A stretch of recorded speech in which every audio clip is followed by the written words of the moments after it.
ಸಿಂಹಾಸನ ನಮ್ಮ ಹಾಸನ ಟಿವಿ ನ್ಯೂಸ್ಗೆ ಸ್ವಾಗತ. ನಾನು ಸೋನಾ ನಾಯಕ್. ಮೊದಲಿಗೆ ಮುಖ್ಯಾಂಶಗಳು. ಏಪ್ರಿಲ್ 26ರಂದು ಮುಕ್ತ ಮತ್ತು ನ್ಯಾಯಸಮ್ಮತ ಚುನಾವಣೆಗೆ ಪಣ, ಯಾವುದೇ ಗೊಂದಲ ಇಲ್ಲದಂತೆ ನಿಗಾ ವಹಿಸಲಾಗಿದೆ. ಡಿಸಿಸಿ ಸತ್ಯಭಾಮ ಹೇಳಿಕೆ. ಸಿದ್ದರಾಮಯ್ಯರವರ ಕೊರಳಿಗೆ ಉಚಿತ ಬಸ್ ಟಿಕೆಟ್ಗಳ ಸರಮಾಲೆ, ಅರಸೀಕೆರೆ ವಿದ್ಯಾರ್ಥಿನಿ ವಿಶೇಷ ಕೃತಜ್ಞತೆ. ದೇಶದ ಭದ್ರತೆ ಮತ್ತು ಕಳೆದ 5 ವರ್ಷಗಳ ಅಭಿವೃದ್ಧಿಯನ್ನು ನೋಡಿ ವೋಟ್ ಮಾಡ್ತಾರೆ, ಮೈತ್ರಿ ಅಭ್ಯರ್ಥಿ ಪ್ರಜ್ವಲ್ ರೇವಣ್ಣ ಹೇಳಿಕೆ.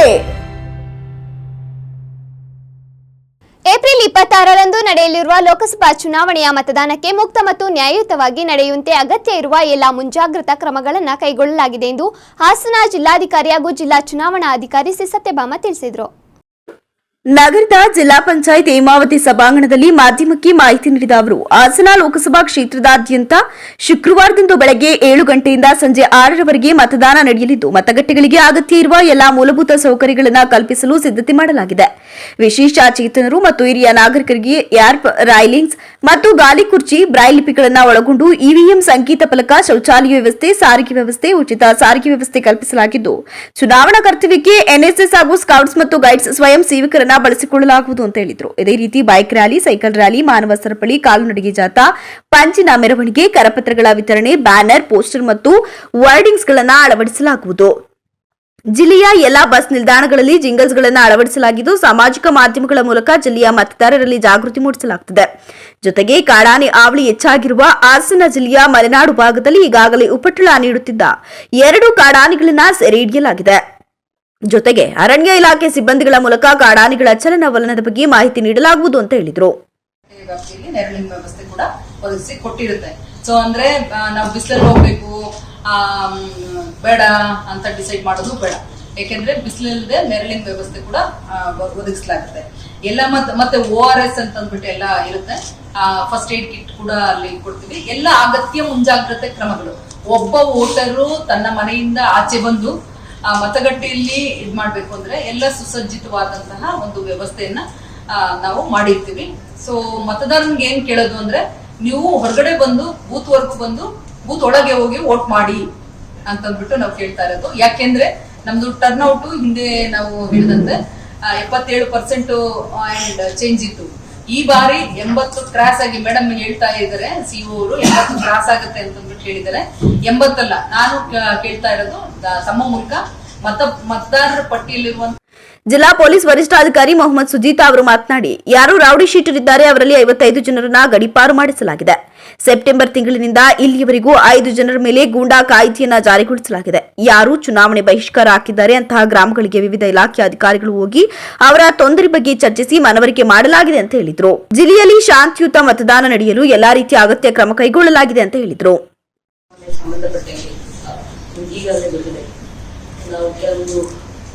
ಪ್ರಿವೆಂಟಿವ್ ಆಕ್ಷನ್ಸ್ ಪ್ರಮಾಣ ಕೈಗೊಂಡಿದೆ. ಅದರ ಹಿನ್ನೆಲೆಯಲ್ಲಿ ನಮ್ಮ ಪ್ರಮುಖವಾಗಿ ಬರುವುದು ಆರ್ಮ್ಸ್ ವಿಷಯ. ನಮ್ಮ ಜಿಲ್ಲೆಯಲ್ಲಿ ಹೆಚ್ಚಿಗೆ ಕಡೆ ಆರ್ಮ್ಸ್ ಎಲ್ಲ ಇರ್ತದೆ. ಅದರಲ್ಲಿ ಸುಮಾರು 5,000ಕ್ಕಿಂತ ಹೆಚ್ಚಿಗೆ ಆರ್ಮ್ಸ್ ಇತ್ತು. ಈಗ ಎಲ್ಲ ಆರ್ಮ್ಸ್ ಅನ್ನು ನಾವು ಸಂಗ್ರಹಿಸಿಕೊಂಡಿದ್ದೀವಿ. 5,000ಕ್ಕಿಂತ ಹೆಚ್ಚಿಗೆ 5,076 ಪ್ರಿಸೈಸ್ ಆಯಿತು. 5,000. ಎರಡನೇದು ಚುನಾವಣೆ ಸಂಬಂಧಪಟ್ಟಂತೆ ಈಗ MCC ಎನ್ಫೋರ್ಸ್ ಆದಮೇಲೆ ಅದೇ MCC ಕೆಲಸ ಇದೆಯಾ? MCC ಎನ್ಫೋರ್ಸ್ ಆದ್ಮೇಲೆ ಸುಮಾರು 1,000ಕ್ಕಿಂತ ಹೆಚ್ಚಿಗೆ ಕೇಸಸ್ ಪ್ರಿವೆಂಟಿವ್ ಆಕ್ಷನ್ಸ್ ಅಡಿಯಲ್ಲಿ 107, 108, 109, 110 ಅಲ್ಲಿ 1,000ಕ್ಕಿಂತ ಹೆಚ್ಚಿಗೆ ಕೇಸಸ್ ಅನ್ನು ಮಾಡ್ತೀವಿ. ಇದರಲ್ಲಿ 1,300 ಜನನು ನಾವು ಪ್ರಿವೆಂಟಿವ್ ಆಕ್ಷನ್ಸ್ ಅನ್ನು ತಗೊಂಡಿದ್ದೀವಿ. ಇವರನ್ನು ಬಿಟ್ಟು ಸುಮಾರು 1,200 ಹೆಚ್ಚಿಗೆ ಜನ ಯಾರು ರೌಡಿ ಶೀಟರ್ಸ್ ಅಂತ ಹೇಳ್ತೀವಿ, ಜಿಲ್ಲೆಯಲ್ಲಿ ಮಿಸ್ಕ್ರಿಯೆಂಟ್ ಎಲಿಮೆಂಟ್ಸ್ ಅಂತ ಹೇಳ್ತೀವಿ, ಅವರು ಸಹ ಪ್ರಿವೆಂಟಿವ್ ಆಕ್ಷನ್ಸ್ ಅನ್ನು ಅವ್ರ ಮೇಲೆ ನಾವು ಜಾರಿಗೊಳಿಸ್ತೀವಿ. ಎಲೆಕ್ಷನ್ ಸಂಬಂಧಪಟ್ಟ ಸ್ವಿಪ್ ಸಮಿತಿ ಹಾಗೂ ಜಿಲ್ಲಾ ಪಂಚಾಯತ್ ಸಿಇಒ ಪೂರ್ಣಿಮಾ ಮಾತನಾಡಿ, ಲೋಕಸಭಾ ಸಾರ್ವತ್ರಿಕ ಚುನಾವಣೆ ಏಪ್ರಿಲ್ 26, 2024ರಂದು ನಡೆಯಲಿದ್ದು, ಹಾಸನ ಲೋಕಸಭಾ ಕ್ಷೇತ್ರದಲ್ಲಿ ಒಟ್ಟು 2,221 ಮತಗಟ್ಟೆಗಳಿರುತ್ತೆ. ಈ ಪೈಕಿ ಹಾಸನ ಜಿಲ್ಲೆಯಲ್ಲಿ 1,968 ಮತಗಟ್ಟೆಗಳಿದ್ದು, 2019ರಲ್ಲಿ ಲೋಕಸಭಾ ಚುನಾವಣೆಯಲ್ಲಿ 77.16% ಮತದಾನವಾಗಿರುತ್ತೆ. 2024ರ ಲೋಕಸಭಾ ಚುನಾವಣೆಯಲ್ಲಿ 83% ಆಗಬೇಕು. ಆದರೆ 100% ಮತದಾನಕ್ಕೆ ಜಾಗೃತಿ ಮೂಡಿಸಲಾಗಿದೆ. ಜಿಲ್ಲೆಯ ಶೈಕ್ಷಣಿಕ ಸಂಸ್ಥೆಗಳಲ್ಲಿ ಒಟ್ಟು 645 ಮತದಾರರ ಸಾಕ್ಷರತಾ ಕೇಂದ್ರಗಳಿದ್ದು ಪ್ರತಿ ಶಾಲಾ ಕಾಲೇಜುಗಳ ಕ್ಯಾಂಪಸ್ 2 ಅಂಬಾಸಿಡರ್ಗಳಿಗೆ ತರಬೇತಿ ನೀಡಿ ಇವರುಗಳ ಮೂಲಕ ಶಾಲಾ ಕಾಲೇಜುಗಳ ವಿದ್ಯಾರ್ಥಿಗಳು ಮತ್ತು ಸಾರ್ವಜನಿಕರಿಗೆ ಮತದಾನದ ಅರಿವನ್ನು ಮೂಡಿಸಲಾಗುತ್ತದೆ ಅಂತ ತಿಳಿಸಿದರು. ಟಾಸ್ಕ್ ಫೋರ್ಸ್ ಏನಿದೆ ಅದು ಸುಸಜ್ಜಿತವಾಗಿ ಕಾರ್ಯನಿರ್ವಹಿಸ್ತಾ ಇದೆ ಇವತ್ತಿನವರೆಗೂ. ಅದು ಅವತ್ತು ಕೂಡ ಇನ್ನೂ ಹೆಚ್ಚಿನ ಜಾಗೃತವಾಗಿ ಕೆಲಸ ಮಾಡ್ತಾರೆ. ನಮ್ಮ ಏನು ಮತದಾರರು ಇದ್ದಾರೆ ಅವರಿಗೆ ಮಾಹಿತಿಯನ್ನ ನೀಡೋದ್ರ ಮೂಲಕ ಆ ಥರದ್ದೇನಾದ್ರೂ ಡಿಸ್ಟರ್ಬೆನ್ಸ್ ಇದ್ರೆ ಇಮಿಡಿಯೇಟ್ ಮಾಹಿತಿಯನ್ನ ಕೊಡ್ತೀವಿ. ಅದಲ್ಲದೆ ಜಿಲ್ಲೆಯಲ್ಲಿ ಮತದಾರರನ್ನ ಆಕರ್ಷಿಸಲು ಸುಮಾರು 63 ಮತಗಟ್ಟೆಗಳನ್ನ ಸ್ಥಾಪಿಸಲಾಗಿದೆ. ಅದರಲ್ಲಿ ಸಖಿ ಮತಗಟ್ಟೆಗಳು 32, ಎಲ್ಲಿ ಮಹಿಳಾ ಮತದಾರರು ಹೆಚ್ಚಿದರೋ ಅಂತಹ ಒಂದು ಮತಗಟ್ಟೆಗಳನ್ನ ಆಯ್ಕೆ ಮಾಡಿಕೊಂಡು ಅಲ್ಲಿ 32 ಸಖಿ ಮತಗಟ್ಟೆಗಳನ್ನ ಮಾಡಿದ್ದೇವೆ. 10 ಯುವ ಮತಗಟ್ಟೆಗಳು ಅಂದ್ರೆ ಎಲ್ಲಿ ನಮ್ಮ ಯುವ ಮತದಾರರು ಎಲ್ಲಿ ಹೆಚ್ಚಿದರೋ ಅಲ್ಲಿ ಅಂತಹ ಮತಗಟ್ಟೆಗಳನ್ನ ಐಡೆಂಟಿಫೈ ಮಾಡಿದ್ದೀವಿ. ಅದೇ ರೀತಿ ದಿವ್ಯಾಂಗ ಸ್ನೇಹಿ ಮತಗಟ್ಟೆಗಳು, ವಿಕಲಚೇತನ ಸ್ನೇಹಿ ಮತಗಟ್ಟೆಗಳು 7 ಇದೆ. ವಿಷಯಾಧಾರಿತ ಥೀಮ್ ಬೇಸ್ಡ್ ಮತಗಟ್ಟೆಗಳನ್ನ ಅಂದ್ರೆ ಆ ತಾಲೂಕಿಗೆ ಸಂಬಂಧಪಟ್ಟ ಹಾಗೆ ಯಾವುದಾದ್ರೂ ವಿಷಯ. ಅರಸೀಕೆರೆ ವಿದ್ಯಾರ್ಥಿನಿ ಜಯಶ್ರೀ ಅವರು ತಾವು ಪ್ರಯಾಣಿಸಿದ ಉಚಿತ ಬಸ್ ಟಿಕೆಟ್ಗಳ ಸಂಗ್ರಹಣೆಯಿಂದ ಸಿದ್ದರಾಮಯ್ಯ ಅವರ ಕೊರಳಿಗೆ ಉಚಿತ ಬಸ್ ಟಿಕೆಟ್ಗಳ ಸರಮಾಲೆಯನ್ನ ಹಾಕಿದ್ದಾರೆ. ಹೌದು, ನಮ್ಮ ಸರ್ಕಾರದ ಸಾಧನೆಯ ಮಾಲೆಯೂ ಬಹುಶಃ ಇದು ಈ ಚುನಾವಣೆಯ ವಿಜಯಮಾಲೆಯೂ ಇರಬಹುದೇನು. ಅರಸೀಕೆರೆಯಲ್ಲಿ ಚುನಾವಣಾ ಪ್ರಚಾರದಲ್ಲಿ ತೊಡಗಿದ್ದ ನನ್ನ ಕಡೆ ಎದುರಿಸಿರು ಬಿಡುತ್ತಾ ಓಡೋಡಿ ಬಂದ ಕಾನೂನು ವಿದ್ಯಾರ್ಥಿನಿ ಜಯಶ್ರೀ ತಾನು ಉಚಿತವಾಗಿ ಪ್ರಯಾಣಿಸಿದ ಬಸ್ ಟಿಕೆಟ್ಗಳಲ್ಲಿಯೇ ಮಾಡಿಟ್ಟಿದ್ದ ಮಾಲೆಯನ್ನು ತಂದು ಹಾಕಿ ಕೃತಜ್ಞತೆ ಹೇಳಿದಳು. ನೀವು ಬಸ್ಗಳಲ್ಲಿ ಉಚಿತವಾಗಿ ಪ್ರಯಾಣಿಸಲು ಅವಕಾಶ ಮಾಡಿಕೊಟ್ಟಿದ್ದರಿಂದ ನಾನು ಕಾನೂನು ವ್ಯಾಸಂಗವನ್ನ ಸುಗಮವಾಗಿ ನಡೆಸುವಂತಾಗಿದೆ. ಎಂದಾದರೂ ನೀವು ಸಿಕ್ಕರೆ ಮಾಲೆ ಮಾಡಿ ಹಾಕಬೇಕೆಂದು ಉಚಿತ ಟಿಕೆಟ್ಗಳನ್ನ ಸಂಗ್ರಹಿಸಿಟ್ಟಿದ್ದೆ. ನೀವು ಇಲ್ಲಿ ಬರುವುದು ಗೊತ್ತಾಗಿ ಅವುಗಳನ್ನ ಮಾಲೆ ಕಟ್ಟಿ ತಂದೆ ಅಂತ ಹೇಳಿದ ಅವಳ ಮಾತುಗಳಲ್ಲಿ ಕೃತಜ್ಞತೆಯೂ ಇತ್ತು, ಸರ್ಕಾರದ ಬಗ್ಗೆ ಹೆಮ್ಮೆಯೂ ಇತ್ತು. ಕಾನೂನು ವ್ಯಾಸಂಗ ಮುಗಿಸಿ ಒಳ್ಳೆಯ ವಕೀಲರಾಗಿ ಸಮಾಜದ ಸೇವೆ ಮಾಡು. ಗ್ಯಾರಂಟಿ ಯೋಜನೆಗಳಿಂದ ಹೆಣ್ಣು ಮಕ್ಕಳು ದಾರಿ ತಪ್ಪುತ್ತಿದ್ದಾರೆ ಎಂದು ಆರೋಪ ಮಾಡುವ ದಾರಿ ತಪ್ಪಿದ ಜನರಿಗೆ ಸರಿಯಾದ ದಾರಿ ತೋರಿಸುವಳಾಗುವಂತ ಹಾರೈಸಿದರು. ನಮಸ್ತೆ ಮೇಡಮ್. ತಮ್ಮ ಹೆಸರು? ಜಯಶ್ರೀ ಅಂತ. ಮೇಡಮ್, ನೆನ್ನೆ ಮುಖ್ಯಮಂತ್ರಿ ಸಿದ್ದರಾಮಯ್ಯ ಅವರು ಅರಸೀಕೆರೆಗೆ ಆಗಮಿಸಿದ್ರು. ಕಾಂಗ್ರೆಸ್ ಪ್ರಚಾರಕ್ಕೋಸ್ಕರ ಬಂದಿದ್ರು. ನೀವು ಅವರಿಗೆ ಒಂದು ಟಿಕೆಟಿನ ಹಾರ ಹಾಕಿದ್ದೀರಾ ಮೇಡಮ್. ನಿಮ್ಗೆ ಈ ಥರ ಹಾಕಬೇಕು ಅಂತ ನಿಮ್ಮ ಮನಸ್ಸಿಗೆ ಏನಕ್ಕೆ ಬಂತು ಮೇಡಮ್? ಸರ್, ಅವ್ರು ಯಾವಾಗ ಉಚಿತ ಅಂತ ಬಿಟ್ಟರು ಬಸ್ಸಲ್ಲಿ ಅವತ್ತಿಂದನೂ ನಾನು ಕಲೆಕ್ಟ್ ಮಾಡ್ತಾ ಇದ್ದೆ ಸರ್. ಫಸ್ಟ್ ಸೆಲ್ಫಿ ತಗೊಂಡೆ.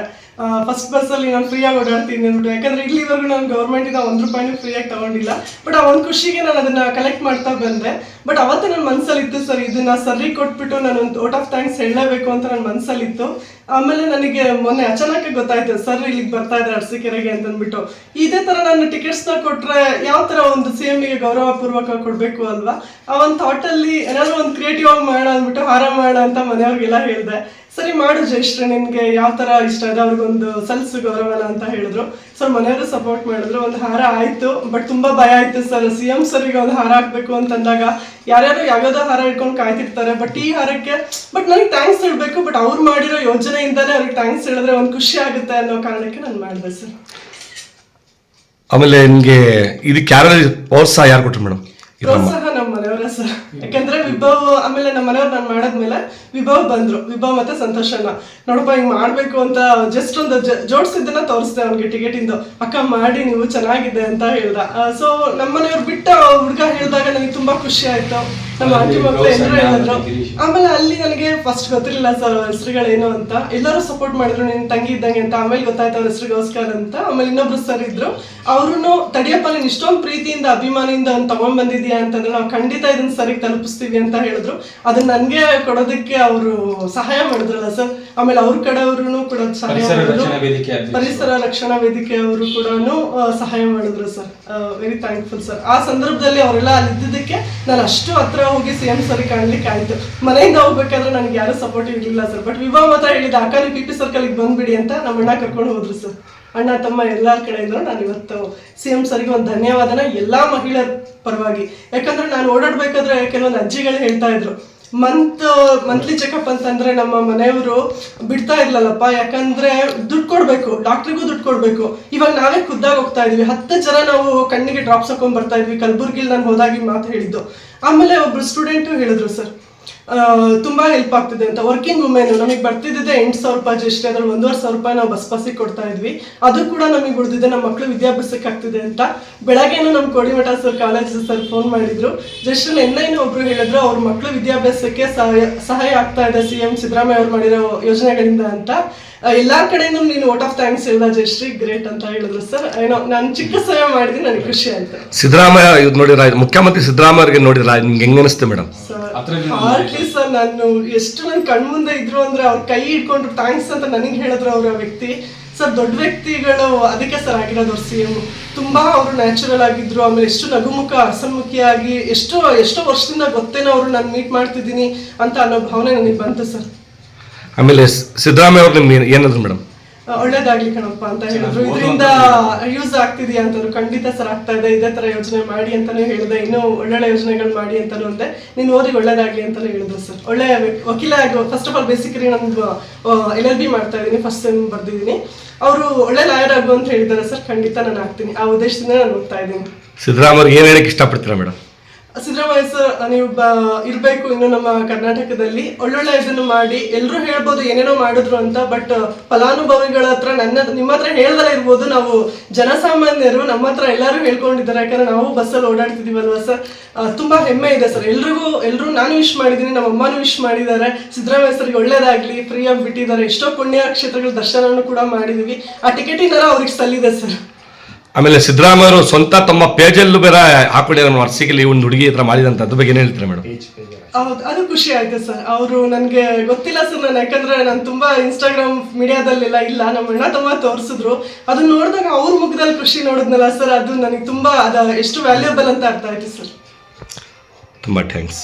Thank you sir, thank you so much. ದೇಶದ ಭದ್ರತೆ ಮತ್ತು ಕಳೆದ 5 ವರ್ಷಗಳ ಅಭಿವೃದ್ಧಿಯನ್ನ ನೋಡಿ ಜನತೆ ಈ ಬಾರಿ ಬಿಜೆಪಿ ಮತ್ತು ಜೆಡಿಎಸ್ನ ಮೈತ್ರಿ ಅಭ್ಯರ್ಥಿಗಳಿಗೆ ಮತವನ್ನ ಚಲಾಯಿಸಲು ತೀರ್ಮಾನ ಮಾಡಿದ್ದಾರೆ ಎಂದು ಹಾಸನ ಲೋಕಸಭಾ ಕ್ಷೇತ್ರದ ಮೈತ್ರಿ ಅಭ್ಯರ್ಥಿ ಪ್ರಜ್ವಲ್ ರೇವಣ್ಣ ಒಳನೇಶ್ವರದಲ್ಲಿ ತಿಳಿಸಿದರು. ಪಟ್ಟಣದ ಶ್ರೀ ಲಕ್ಷ್ಮೀ ನರಸಿಂಹಸ್ವಾಮಿ ದೇವಸ್ಥಾನದಿಂದ ಬೃಹತ್ ರೋಡ್ ಶೋಗೆ ಚಾಲನೆ ನೀಡಿ ಮಾತನಾಡಿದ ಅವರು, ಯಾರೂ ಏನೇ ಹೇಳಿ ನಮ್ಮ ಜಿಲ್ಲೆಯ ಜನರು ನನ್ನ ಕೈ ಬಿಡಲ್ಲ. ಕಳೆದ 5 ವರ್ಷದಲ್ಲಿ ಜಿಲ್ಲೆಗೆ ಕೇಂದ್ರ ಸರ್ಕಾರದಿಂದ 16,000 ಕೋಟಿ ಅಭಿವೃದ್ಧಿಗಾಗಿ ತಂದಿದ್ದೇನೆ. ಜಿಲ್ಲೆಯ ಅನೇಕ ರೈಲ್ವೆ ಮತ್ತು ರಸ್ತೆಗಳ ಮಾರ್ಗವನ್ನ ಅಭಿವೃದ್ಧಿಪಡಿಸಿದ್ದೇನೆ. ಜೊತೆಗೆ ಜಿಲ್ಲೆಯಲ್ಲಿ ಈಗಿರುವ ಅಂಚೆ ಕಚೇರಿಗಳನ್ನ ಮೇಲ್ದರ್ಜೆಗೇರಿಸಿ, ಜೊತೆಗೆ ಹೊಸದಾಗಿ ಹೋಬಳಿ ಮಟ್ಟದಲ್ಲೂ ಅಂಚೆ ಕಚೇರಿಗಳನ್ನ ಪ್ರಾರಂಭ ಮಾಡಿದ್ದೇನೆ. ನಾವು ಕ್ಷೇತ್ರದ ಜನರ ಕೆಲಸ ಮಾಡುವ ವಿಷಯದಲ್ಲಿ ಎಂದು ಉದಾಸೀನ ಮಾಡಿಲ್ಲ. ಆಲೂರಿನ ಜನರು ರೈಲು ನಿಲುಗಡೆ ಬೇಕು ಅಂದರು. 4 ರೈಲುಗಳು ನಿಲ್ಲುವಂತೆ ಮಾಡಿಕೊಟ್ಟೆವು. ಹಾಸನ ಜಿಲ್ಲೆ ಹಾಗೂ ಒಳನರಸೀಪುರದಲ್ಲಿ ಸಾಕಷ್ಟು ಅಭಿವೃದ್ಧಿ ಕೆಲಸ ಮಾಡಿದ್ದೇವೆ. ಈ ಬಾರಿಯ ಚುನಾವಣೆ ಜಾತಿ ಆಧಾರದಲ್ಲಿ ನಡೆಯುತ್ತಿಲ್ಲ. ದೇಶದ ಅಭಿವೃದ್ಧಿಗಾಗಿ ಜನರು ಮೋದಿಗೆ ಮತ ಹಾಕುತ್ತಾರೆ. ಎಲ್ಲಾ ಸಮೀಕ್ಷೆಗಳು ಬಿಜೆಪಿ ಹಾಗೂ ಮಿತ್ರ ಪಕ್ಷಗಳು 400ಕ್ಕೂ ಹೆಚ್ಚು ಸ್ಥಾನ ಗೆಲ್ಲುತ್ತದೆ ಎಂದು ತಿಳಿಸಿದರು.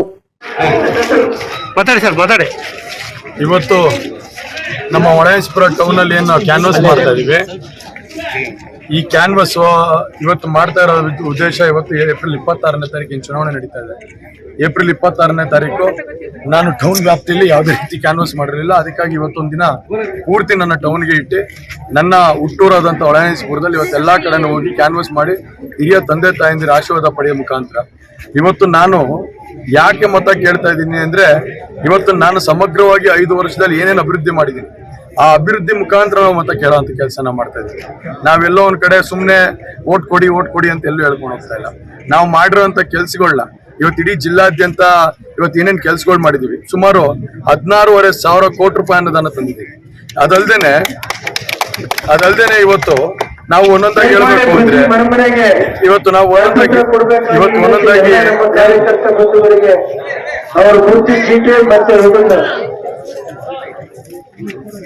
ಇವತ್ತು ನಾನು ಮೊದಲನೇದಾಗಿ ಹೇಳಬೇಕು ಅಂದ್ರೆ, ಇದೇ ಸಂದರ್ಭದಲ್ಲಿ ಜೆಡಿಎಸ್ ಮುಖಂಡರಾದ ಟಿ ಶಿವಕುಮಾರ್, ಪುರಸಭೆ ಮಾಜಿ ಅಧ್ಯಕ್ಷರಾದ ನವಾಬ್ ಖಾನ್, ಬಿಜೆಪಿ ಜಿಲ್ಲಾ ಅಧ್ಯಕ್ಷ ಮಳಲಿ ನಾರಾಯಣ್, ಕೆಎಂ ಹೊನ್ನಪ್ಪ, ಎಚ್ಎಸ್ ಸುದರ್ಶನ್, ಲಕ್ಷ್ಮೀ ಶಿವಣ್ಣ, ಮಾಜಿ ಪುರಸಭೆ ಅಧ್ಯಕ್ಷರಾದ GK Sudhanalini, Jyoti Manjunath, Ashok Gowda, KM Mohan, HY Chandrashekhar, A Jagannath, Akrant, Ravikumar, ಪುರಸಭಾ ಸದಸ್ಯರು ಸೇರಿದಂತೆ ಮೈತ್ರಿ ಪಕ್ಷಗಳ ಸಾವಿರಾರು ಸದಸ್ಯರು ಮೆರವಣಿಗೆಯಲ್ಲಿ ಭಾಗವಹಿಸಿದ್ದರು.